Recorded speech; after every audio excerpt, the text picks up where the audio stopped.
Beaucoup d'entre nous peuvent s'identifier au sentiment et à l'expérience de se sentir seul lorsque nous nous débarrassons de la matrice des programmes socio-culturels et que nous commençons sincèrement à chercher la vérité.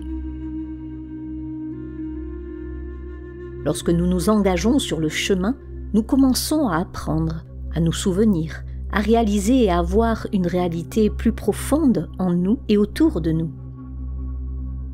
Ce nouveau regard est contraire à ce que les masses croient dans la façon dont elles vivent leur vie. Il est également opposé à ce que nous trouvions vrai au début, mais il y avait une étincelle dans notre esprit, une graine au fond de nous qui nous a incités à remettre en question ce qu'on nous a dit et enseigné, le plus souvent après une période d'intense souffrance répondant au désir ardent de l'âme de s'éveiller.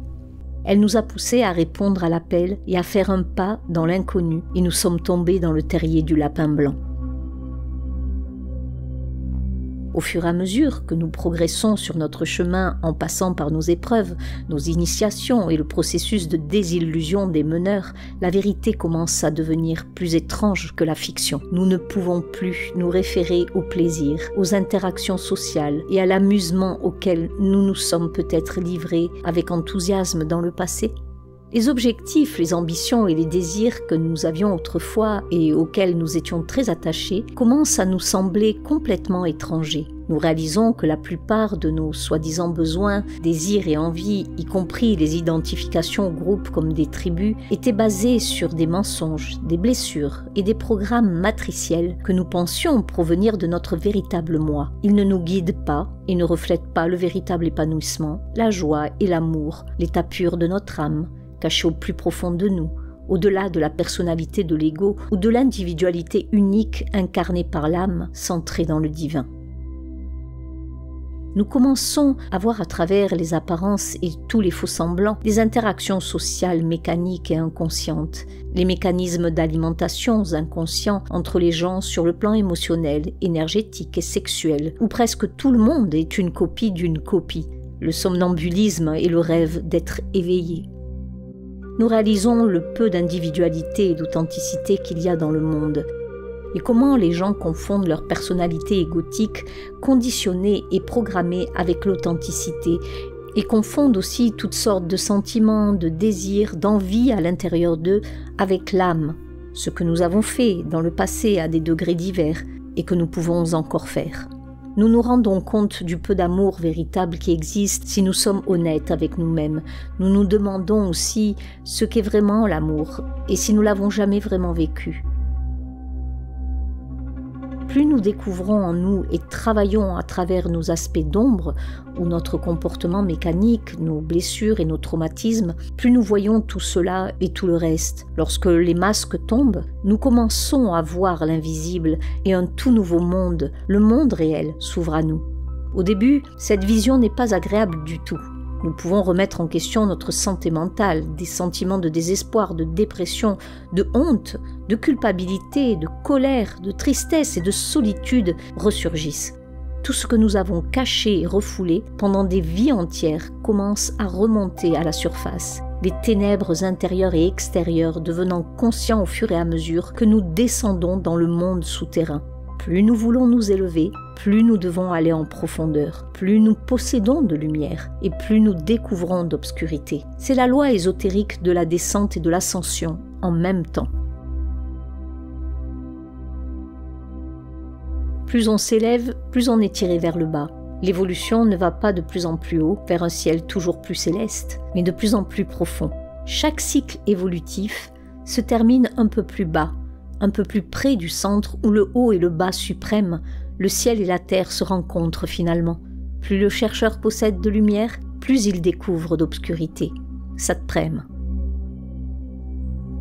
Si nous sommes sincères dans notre démarche, nous commençons à réaliser que nous ne pouvons plus blâmer les autres ou quoi que ce soit d'extérieur.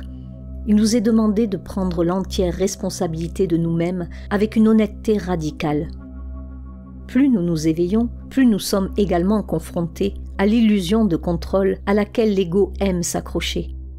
Il y a quelque chose d'autre, une force divine supérieure qui nous tire de l'inertie et du sommeil, nous demandant de nous y abandonner, alors qu'en même temps les forces intérieures de la nature veulent nous garder enchaînés à notre passé, à nos blessures, à nos programmes et à nos identifications, piégés dans le cycle du blâme de la victime. Les forces occultes adverses marquent notre nature inférieure en utilisant des tentations, les crochets du bas mental et des injections de pensée, en ciblant nos points aveugles et nos blessures pour nous garder branchés sur la matrice.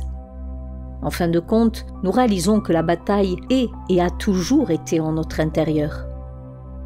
Nous commençons également à voir et à ressentir les puissantes forces hyperdimensionnelles au-delà de nos 5 sens qui non seulement nous manipulent tout comme des marionnettes avec des cordes attachées, mais nous réalisons aussi qu'il y a quelque chose d'autre caché dans l'esprit de la conscience ordinaire qui contrôle et manipule les êtres humains depuis un royaume froid. Quelque chose qui se nourrit de l'humanité et nous maintient dans une fréquence de présence de peur et de survie basée sur le service égoïste de la conscience de soi. Nous commençons également à voir les blessures et les traumatismes que les gens portent cachés et blindés sous un épais masque social, déconnectés de leur corps. En fait, nous commençons à voir comment la plupart des gens souffrent au plus profond d'eux-mêmes, mais ne savent pas qu'ils souffrent, car toute l'attention et l'énergie sont utilisées pour y échapper via la dissociation, puis l'externalisation ou la suppression de leur douleur pour éviter l'inconfort de la ressentir à l'intérieur. Comme les toxicomanes, inconsciemment, la plupart des gens sont constamment à la recherche d'une dose, essayant de remplir un trou sans fond en cherchant toujours l'amour, l'épanouissement et le bonheur à l'extérieur, tout comme nous l'avons fait dans notre état de sommeil inconscient, en rêvant d'être éveillés. Nous commençons alors à rencontrer des humains qui ne semblent pas avoir d'âme, mais qui sont des coquilles vides, occupées par autre chose. Les yeux le trahissent toujours, et tout cela devient plus évident à mesure que nous nettoyons notre perception par notre travail interne. Nous ne nous laissons plus tromper par les apparences, nous commençons à voir par la vision intérieure et notre guidance vient de plus en plus de l'intérieur, sans être influencée par l'esprit de ruche du groupe ou l'esprit conditionné avec toutes ces boucles de pensée fragmentées. Nous laissons tomber la comparaison, l'ambition et la compétition et nous nous abandonnons à l'appel de notre âme à s'unir au divin. Cependant, non seulement nous faisons l'expérience de l'isolement et de la solitude en nous retirant de plus en plus de la vie extérieure, mais nous sommes également soumis aux projections et aux attaques des personnes qui errent encore dans le désert du programme collectif matriciel.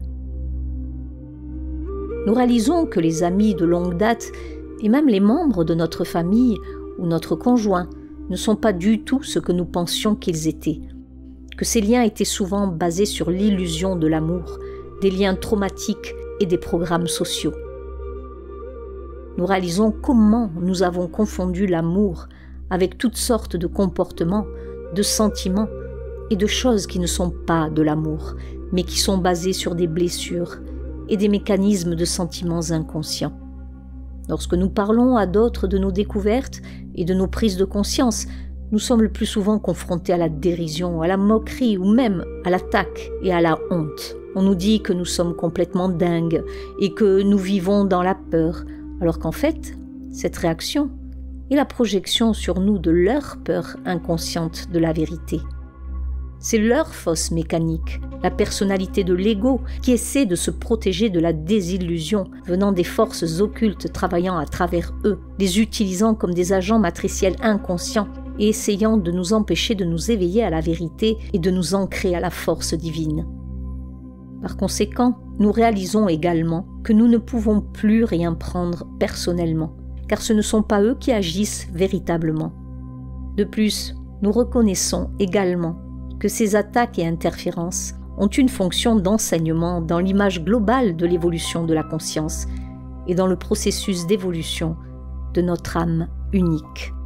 Nul ne peut atteindre le ciel s'il n'est pas passé par l'enfer. Sri Aurobindo. Ces prises de conscience et la confrontation avec les mensonges que nous nous sommes racontés conduisent effectivement à la désillusion et à la faillite morale. C'est la mort nécessaire que chacun doit traverser pour renaître dans le vrai soi. C'est le moyen de sortir de la matrice. Pourtant, cette solitude que nous éprouvons et l'incapacité de nous intégrer ou tout autre sentiment de ce genre ont leur raison d'être, y compris la souffrance profonde que nous éprouvons. Si nous continuons sur la voie avec foi et confiance, en apprenant nos leçons avec sincérité, patience, humilité et courage, cela nous mènera à l'amour véritable, à la vraie compagnie et à une connexion consciente avec l'esprit. Alors que nous retrouvons le chemin de la maison en nous réunissant avec le divin, nous commençons à faire l'expérience de synchronicité positive magique. Et il y a l'aide et le soutien de la force divine qui répond à notre appel, et notre soutien nous guide de manière inattendue.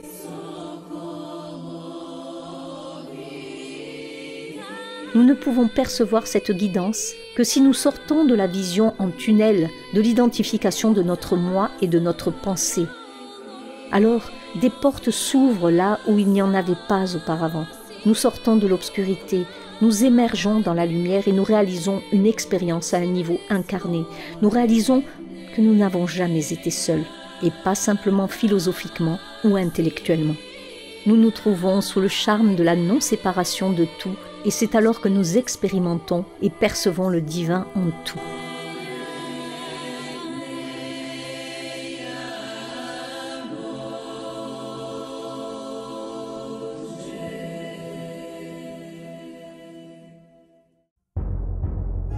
Nous devons nous retrouver si seuls, si complètement seuls, que nous nous retirons au plus profond de nous-mêmes.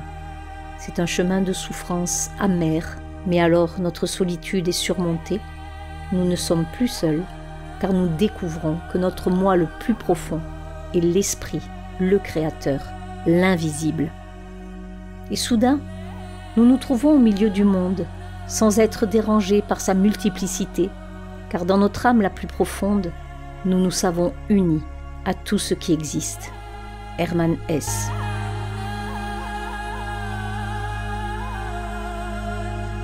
Si ce documentaire vous a plu et que vous désirez soutenir mon travail, alors je vous invite à vous reporter dans la section description sous cette vidéo où vous trouverez les liens permettant de me soutenir.